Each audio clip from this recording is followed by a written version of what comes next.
Κεφαλιά γκολ από τον Αθανασιάδη, 1-0 ο ΠΑΟΚ.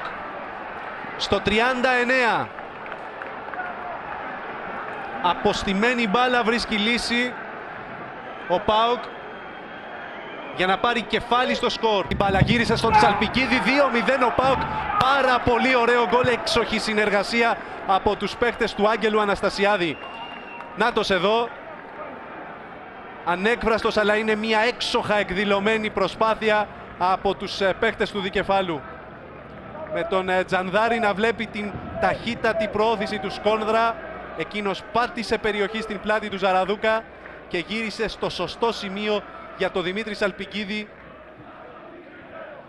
Τζαβέλας. Σέντρα από τον Τζαβέλα για τον Σαλπικίδη, έδιωξε ο Αγγιλέρα σε κόρνερ. Μάλλον δεν την άφησε ο Ράτσερ.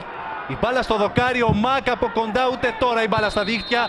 Τη βάζει ο Σαλπικίδης, όχι, έχει σταματήσει η φάση. Η μπάλα έχει περάσει από την προσπάθεια του Μακ. Από την προσπάθεια του Μακ. Εδώ και πάλι. Στην αρχική από τον Σαλπικίδη, στη συνέχεια ο Σλοβάκος. Προσπαθεί ο Νέπλιακ, εδώ χρεώνεται τον γκολ. Με τον Περιστερίδη να προσπαθεί να διορθώσει την κατάσταση. Και πάλι η σέντρα του Ράτς. Σηκώνει ο Αγγιλέρα, η μπάλα πηγαίνει κόρνερ, αλλά δεν την αφήνει ο Ράτς, αμέσως γυρίζει στο δοκάρι από τον Σαλπικίδη, στα δίχτυα από τον Μακ.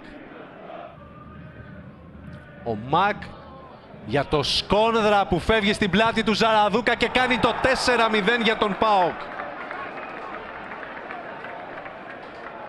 Στο 89 και ο Σκόνδρας σκοράρει και ο Σκόνδρας σφραγίζει την εξαιρετική του βραδιά με γκολ.